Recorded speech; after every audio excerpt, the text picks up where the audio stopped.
Politique et Public Sénat.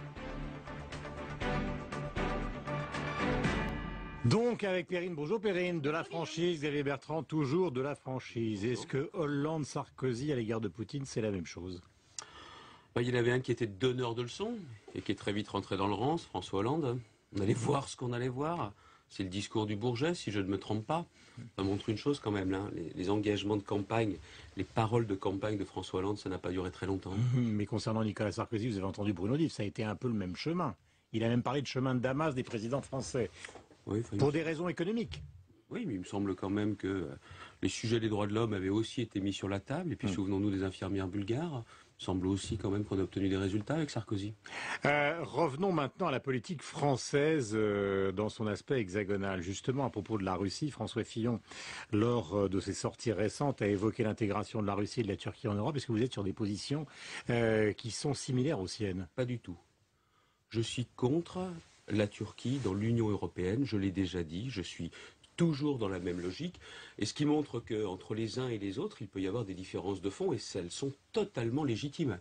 Mais pour moi, la Turquie est un grand peuple, très fier, mais compte tenu de ce qu'est le fonctionnement de l'Union européenne, je ne veux pas imaginer la Turquie au sein de l'Union européenne. Et je vais même plus loin. Je m'oppose à la façon dont, un peu en catimini, le gouvernement socialiste aujourd'hui, M. Fabius, sur instruction de M. Hollande, vient de donner son feu vert à ce qu'on ouvre un nouveau chapitre de discussion pour l'adhésion éventuelle de la Turquie plus tard, notamment concernant les aides régionales. Vous savez qu'avant de savoir à un moment donné si c'est oui ou si c'est non, dans ces cas-là, il faut ouvrir des chapitres de discussion. Nous avions, nous, décidé qu'il n'y aurait pas d'ouverture de nouveaux chapitres. Et là, ça y est, le gouvernement socialiste vient de dire on accepte d'ouvrir un nouveau chapitre. La question au départ, elle était sur Fillon et après Perrine va enchaîner. C'est un sujet plus global. Oui, non, ma conception personnelle, moi je suis contre l'adhésion de la Turquie à l'Union européenne. Mais est-ce que vous vous sentez différent de François Fillon dans la perspective de 2017? Soyez France Matin. Oui. Sur ce point, oui. Et sur la rigueur, par exemple? Si c'est la rigueur pour s'en sortir et en faisant preuve de justice, bien évidemment que je suis sur cette ligne-là, j'ai toujours défendu, et ce matin notamment dans les Échos, je fais des propositions qui ne feront pas plaisir à tout le monde, mais qui sont à mon avis nécessaires pour garder notre système de retraite. Mais est-ce qu'il est trop... si c'est pour avoir en France une politique un peu comme des banquiers, des comptables ou des technocrates, ça c'est Fillon. Écoutez, faites pas les comparaisons qui n'ont pas forcément de sens. Une autre chose, Monti, en France, c'est non pour moi. C'est non. C'est la différence d'ailleurs entre, vous voyez, la rigueur. Faire attention, vous-même, vous gérez votre budget avec rigueur. Un chef d'entreprise aussi le gère avec rigueur. Et l'austérité, c'est-à-dire qu'on passe tous les budgets à la toile et on oublie qu'en France, il y a aussi des gens qui ont des vraies difficultés. Je pense notamment aux petits retraités, aux personnes handicapées, aux familles monoparentales. Et puis on oublie notamment que parfois, il faut être assez intelligent pour mettre de l'argent sur les politiques de l'emploi parce qu'il n'y a rien de pire que le chômage. Voilà la différence entre la rigueur. On fait attention, on l'assume, on baisse les dépenses, c'est ma politique. Et une politique qui consisterait à dire, vous savez, on attendra de rembourser toutes nos dettes et puis un jour peut-être on fera de la justice. Non, je suis pas les auditeurs de Radio Classique sont subtils, ils ont entendu une différence entre vous et François Fillon. Mais on trouve aussi d'autres responsables sur la question des allocations familiales par exemple. Et est-ce que vous soutenez l'initiative de Jean-François Copé de déposer une motion de censure contre le gouvernement à l'Assemblée nationale sur l'état des finances publiques? Oui, je pense qu'il faut dire stop. Il faut dire stop à ce gouvernement qui nous entraîne aujourd'hui dans les pires difficultés. La France, 9 mois après l'élection de François Hollande, va beaucoup plus mal qu'il y a 9 mois. Au-delà de toutes les promesses de campagne, le chômage s'est aggravé. La conjoncture s'est aggravée, la crise s'est aggravée aussi. Oui, 2 fois plus qu'au début de l'année 2012, quand nous étions en responsabilité. Il ne s'agit pas de faire le malin sur la situation économique, mais quand même, l'augmentation massive des impôts, le fait qu'il n'y ait pas de réduction des dépenses, le fait également qu'on nous ait entraînés à chaque fois dans des promesses de campagne qui créent du désespoir, tout ceci aujourd'hui nous met dans une situation plus difficile que de très nombreux pays européens. Je ne veux pas que mon pays connaisse le déclin. La question qui se pose, que se posent les auditeurs de votre radio aujourd'hui, c'est quoi? C'est est-ce que la France a un avenir, oui ou non, ou est-ce que c'est foutu? Pour moi, c'est pas foutu, mais si on veut que la France ait un avenir, il faut passer par des réformes difficiles, courageuse et ne mais ils sont en train de changer sur les retraites et la TVA. Ils ne pas chercher en permanence à essayer de faire plaisir à tout le monde. Un jour aux fonctionnaires, parce qu'on n'a pas le courage de leur dire seulement le point d'indice n'augmentera pas parce qu'il faut qu'on fasse attention. On leur dit, le jour de carence vous faisait de la peine. Ah ben on va vous l'enlever le jour de carence. C'est un scandale. Oui, On mais ne le point cherche pas à faire d'indice, c'est 1 plaisir à milliard, le jour certains de carence, c'est 30 syndicalistes millions. casseurs, comme c'est le cas avec le texte sur l'amnistie. Non, faire de la politique, ça n'est pas faire plaisir. Et l'intérêt général que doivent avoir en tête les responsables politiques n'est pas la somme des intérêts particuliers. Mais en même temps, Xavier Que le Bertrand, gouvernement l'entende. mais en même temps, Xavier Bertrand, Bruno Le Maire explique bien dans son livre que pendant la campagne, Nicolas Sarkozy n'avait pas choisi de tenir ce discours de vérité vis-à-vis des Français sur l'état des finances publiques. Il a plutôt choisi d'orienter son discours très à droite sur des mesures plus populistes. Donc vous aussi, à droite, vous n'avez pas su tenir ce discours. Pour moi, la d'austérité, première des de rigueur. priorités, elle est économique et sociale. L'emploi, Ça arrive peut-être un peu tard. Oui. c'est ma grille de lecture. C'est l'emploi qui passe bien évidemment Par la des contrats aidés, est-ce que c'est une compétitivité. solution pérenne pour l'emploi? Si le contrat aidé était la solution magique pour faire reculer le chômage, ça se saurait. Et dans ces cas-là, que on vous n'aurait l'avez pas les taux de tenté. chômage. Pardon, en partie. Mm. Mais pas seulement. Vous voulez aujourd'hui créer davantage d'emplois. La première des choses, tourner le dos à cette politique économique menée par François Hollande. Deuxièmement, baisser les charges sociales, les charges réglementaires. Et puis aussi baisser le coût de notre énergie. Ça veut dire garder le fonctionnaire et enfin aller dans la direction du gaz de schiste. Même les Allemands l'ont fait. Le gaz de schiste, la question pour exploiter n'est pas de savoir s'il faut le faire, c'est de savoir quand on commence et avec quel procédé. Mais là aussi, vous avez un gouvernement qui est soumis aux humeurs des Verts. Eh bien, je préfère que les Verts s'en aillent et je préfère 2 ministres écologistes au chômage parce qu'ils auront quitté le gouvernement plutôt que des dizaines de milliers de salariés français au chômage parce qu'on n'a pas été dans l'exploitation du gaz de J'ai schiste. 2 questions, une politique et une économique. Vous avez parlé justement, il faut absolument en finir avec cette politique économique.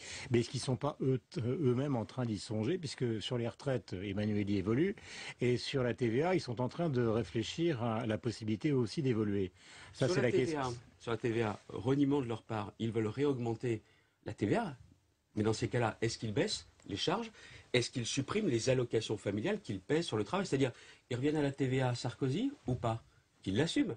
Mais si c'est pour augmenter les taxes sans baisser les charges, ça n'a aucun Mais sens. ce tournant, ils le prennent alors. Regardez sur les retraites. C'est surtout qu'il y a un débat entre eux, on ne sait même plus qui dit quoi. C'est la course à l'échalote chez eux sur l'augmentation des taxes et cotisations. Je préférais qu'ils soient plus inventifs sur baisser les dépenses.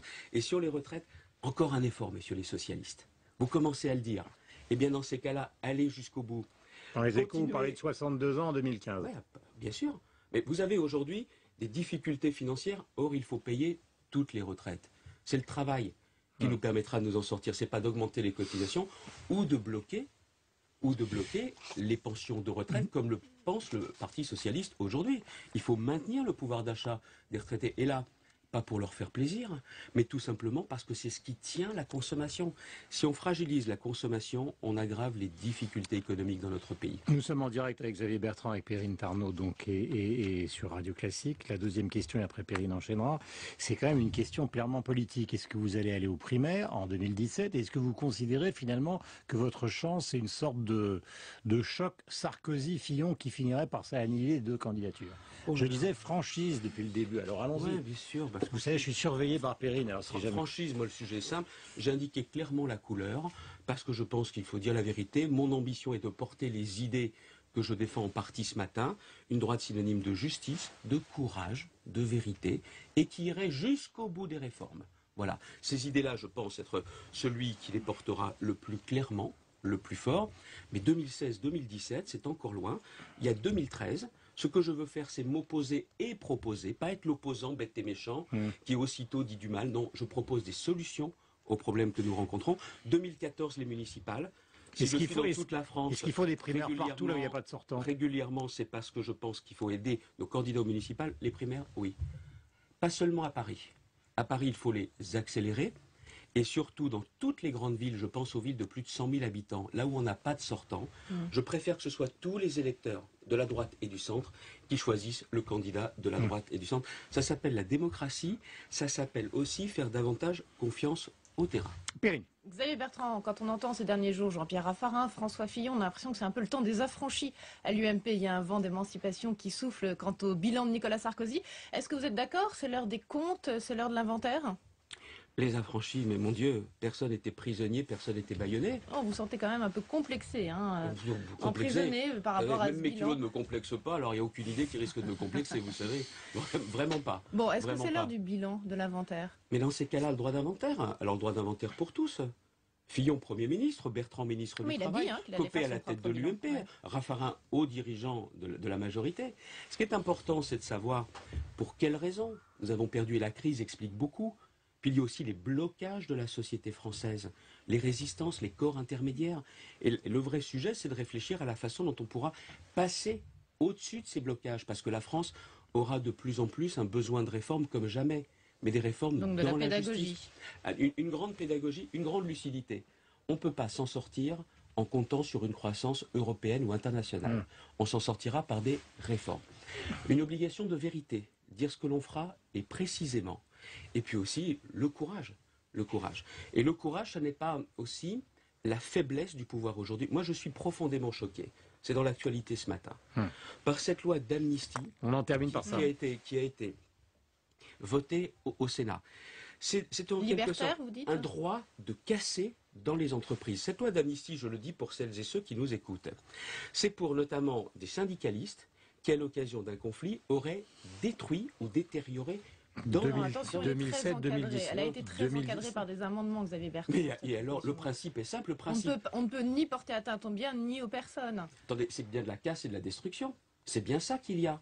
Et quand vous avez Madame Taubira qui dit c'est pas si grave, il n'y a qu'une dizaine de personnes, même une personne, c'est quelqu'un qui s'est rendu coupable de faits délictueux et la loi doit passer. Ce qui me gêne, On c'est cette termine là parce faiblesse. qu'on a débordé. On essaye de faire plaisir à l'extrême gauche, comme on essaye de faire plaisir à ses alliés. On ne gouverne pas en faisant plaisir. Cette loi introduite